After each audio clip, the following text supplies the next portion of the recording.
পহেলগাম সন্ত্রাসের পর অপারেশন সিন্দুর, কিন্তু তারপরে কি? প্রধানমন্ত্রী নরেন্দ্র মোদী বা তার সরকার এখনো পর্যন্ত স্পষ্টভাবে জানায়নি পহেলগাম সন্ত্রাসের পরে অপারেশন সিন্দুরে আমরা কি পেয়েছি এবং কি হারিয়েছি। কিন্তু ধীরে ধীরে এবারে মুখ খুলছেন ভারতীয় সেনাবাহিনীর উচ্চ পদাধিকারীরা। অপারেশন সিন্দুরের পর অন্তত 3 বার এরকম হলো, 3 জায়গায় ভারতীয় ফৌজের 3 উচ্চ পদাধিকারী এমন বিবৃতি দিলেন যা মোদী সরকার এবং গদি মিডিয়ার মুখ পুড়িয়ে দিয়েছে। আর এর কোনো প্রতিবাদও করেনি মোদী সরকার। প্রথমে সিঙ্গাপুরে ভারতীয় সেনার chief of defence staff general Anil Chauhan, এরপর ইন্দোনেশিয়ায় ভারতীয় অ্যাটাশে ক্যাপ্টেন শিবকুমার, আর এবার একেবারে খাস দিল্লির বুকে এক আলোচনা সভায় ভারতীয় সেনার deputy chief of army lieutenant general Rahul R Singh যে বোমাটি ফাটিয়েছেন তাতে ভারতের কূটনীতির ফর্দফাই চেহারাটা ফের সামনে এসেছে। প্রশ্ন উঠে গেছে, মোদী সরকার কি অপরিকল্পিতভাবে যুদ্ধ করতে নেমেছিল? এবং তার কথা সূত্র ধরে আরও একবার সামনে এসেছে রাহুল গান্ধীর দূরদৃষ্টির প্রমাণও। কিভাবে? এই এপিসোডে অপারেশন সিন্দুর নিয়ে মোদী সরকারের বিপজ্জনক লুকোচুরি খেলা এবং সেনাকর্তার নতুন বক্তব্য এবং তার বিশ্লেষণ সামনে আনব। এপিসোডটি শেষ পর্যন্ত দেখে আপনার সুচিন্তিত মতামত অবশ্যই লিখবেন কমেন্ট বক্সে।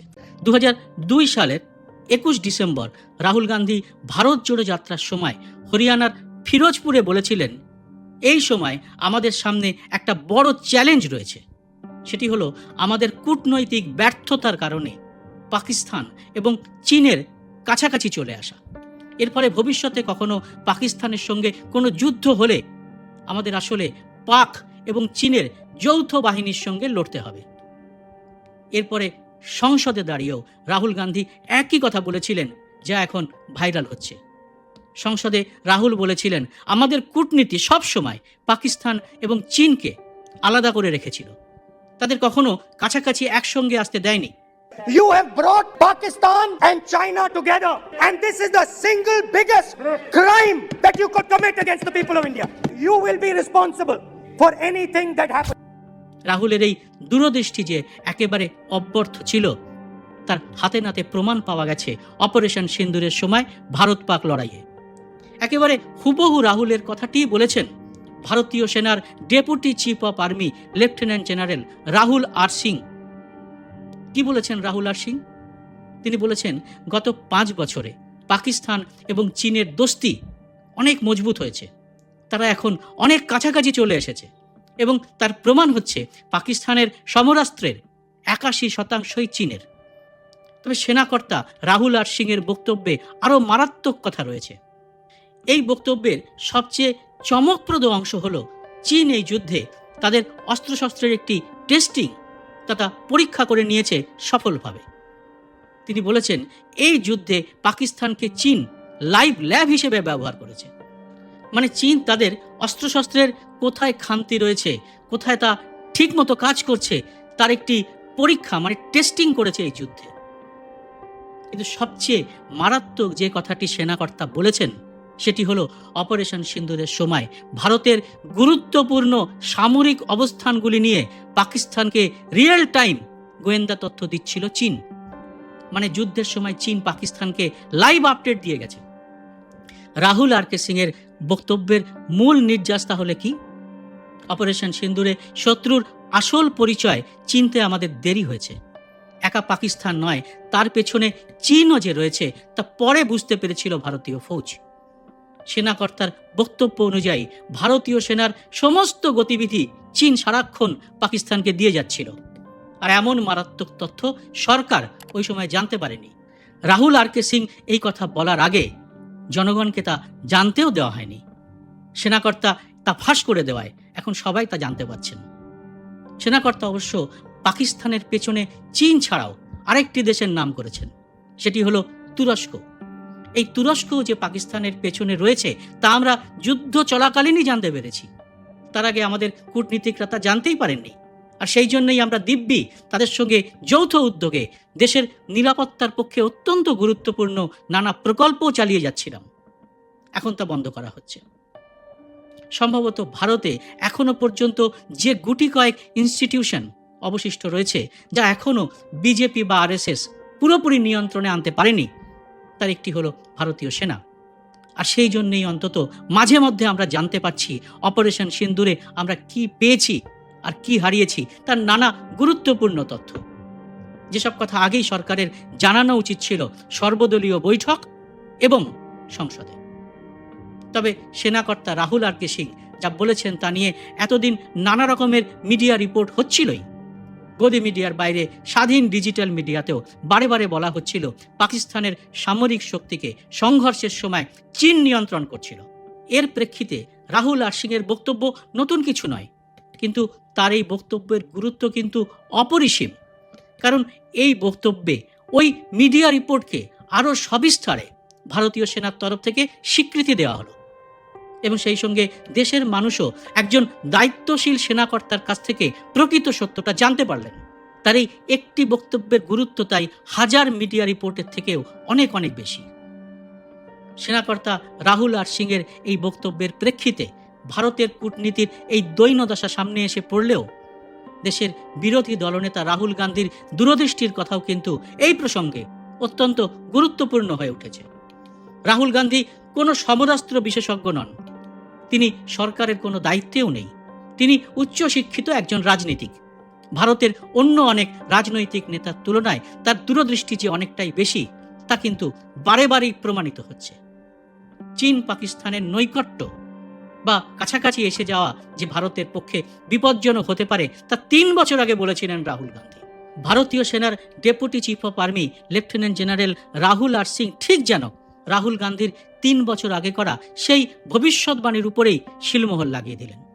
অপারেশন সিন্দুরের সবথেকে চমকপ্রদ বিষয়টি হলো লড়াই হলো ভারত এবং পাকিস্তানের, কিন্তু থার্ড পার্টি হিসেবে জড়িয়ে গেল চীন এবং তুরস্কের নাম। যুদ্ধবিরতি ঘোষণা করলেন আমেরিকার প্রেসিডেন্ট ডোনাল্ড ট্রাম্প, আর বারবার বলতে লাগলেন তিনি ব্যবসা বন্ধের হুমকি দিয়ে যুদ্ধবিরতি করিয়েছেন। আর তা নিয়ে একটি শব্দ উচ্চারণ করলেন না আমাদের প্রধানমন্ত্রী নরেন্দ্র মোদী, বরং তিনি নেমে পড়লেন ছবি তুলে এই যুদ্ধ থেকে নির্বাচনী ফায়দা তোলার কাজে। অথচ দেশের সুরক্ষার জন্যে পহেলগামে নির্মম হত্যাকাণ্ডের পর কি কি হয়েছে তা কি জানার কোনো অধিকার নেই দেশবাসীর? এখনো কেন পহেলগামের জঙ্গিদের ধরা গেল না? তারা কার মাধ্যমে ওখানে এসেছিল? কাদের ব্যর্থতায় এত বড় কাণ্ড করে ভ্যানিশ হয়ে গেল? এর দায় কার? তা নিয়ে টু শব্দটি করছে কি মোদী সরকার? 26/11 মুম্বাই হামলার পরে কিন্তু মনমোহন সিং সরকার স্বরাষ্ট্রমন্ত্রী শিবরাজ পাটিল, মহারাষ্ট্রের মুখ্যমন্ত্রী বিলাসরাও দেশমুখ এবং উপমুখ্যমন্ত্রী আর পাটিলের পদত্যাগপত্র গ্রহণ করেছিল। পরে সমস্ত গোয়েন্দা তথ্য একত্রিত করে আন্তর্জাতিক মঞ্চে পাকিস্তানের যোগসূত্র প্রমাণ করে তাদের একঘরে করে দেয়। আর এখন হলো ঠিক উল্টোটা, পাকিস্তানি আন্তর্জাতিক মঞ্চের সবটুকু আলো নিজের পক্ষে এনে ভারতকেই কার্যত একঘরে করে ফেলছে। কার্গিল যুদ্ধের সময়ও তৎকালীন প্রধানমন্ত্রী অটল বিহারী বাজপেয়ীর বিজেপি সরকার 7 দিনের মধ্যে একটি কমিটি তৈরি করেছিল। এই কমিটি মাত্র 2.5 মাসের মধ্যেই যুদ্ধের ক্ষয়ক্ষতি এবং অন্যান্য পরিকল্পনার ত্রুটি বিচ্যুতির কথা সর্বসমক্ষে প্রকাশ করে। কিন্তু মোদী সরকারের ইউএসপি হলো তথ্য গোপন এবং গদি মিডিয়াকে দিয়ে তথ্য বিকৃত করে প্রচার করা। তাদের একটি কাজ, দেশের যত ক্ষতি হোক না কেন তাতে কিচ্ছু যায় আসে না, নরেন্দ্র মোদীর ভাবমূর্তিতে যেন কোনো ধাক্কা না লাগে, তাহলেই তাদের মালিক আদানি আম্বানিরা চটে যাবেন। আর তাই তারা একবারও বলছে না নরেন্দ্র মোদী ভারতের একমাত্র প্রধানমন্ত্রী যিনি বিশ্ব ভ্রমণের বিশ্ব রেকর্ডের পাশাপাশি চীনে যাওয়ার রেকর্ডও করেছেন। তথ্য বলছে তিনি মোট 11 বার চীনে গেছেন, তার মধ্যে 4 বার গুজরাটের মুখ্যমন্ত্রী হিসেবে আর 7 বার প্রধানমন্ত্রী হিসেবে। এর বাইরেও অসংখ্যবার চীনের রাষ্ট্রপ্রধানের সঙ্গে তিনি বৈঠক করেছেন, নানা সম্মেলনে দোলনায় দুলেছেন চীনের রাষ্ট্রপ্রধানের সঙ্গে। তাহলে এর ফল কি হলো?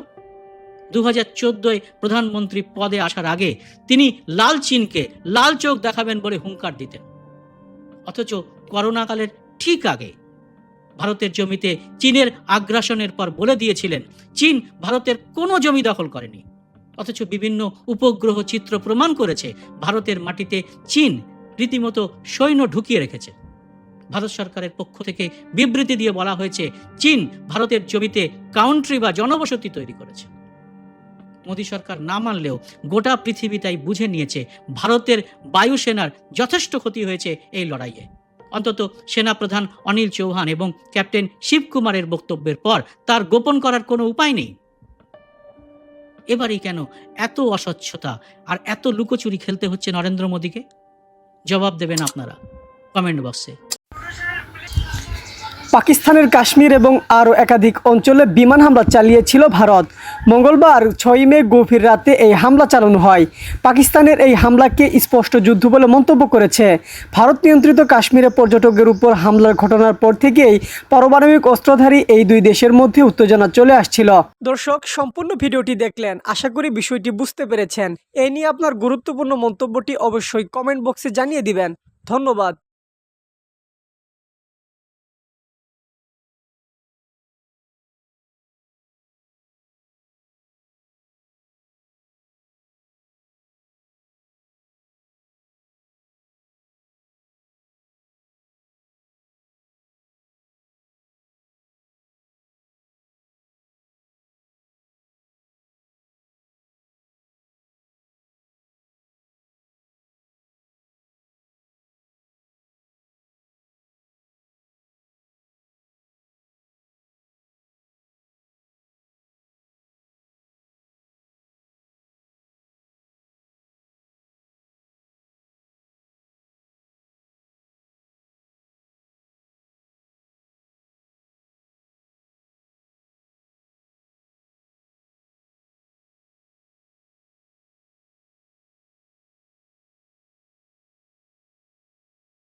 প্রথম দেশ হিসেবে আনুষ্ঠানিকভাবে আফগানিস্তানের তালেবান শাসিত সরকারকে স্বীকৃতি দিয়েছে রাশিয়া। আফগানিস্তানের পররাষ্ট্রমন্ত্রী আমির খান মুত্তাকি রাশিয়ার এই সিদ্ধান্তকে সাহসী পদক্ষেপ বলে আখ্যা দিয়েছেন।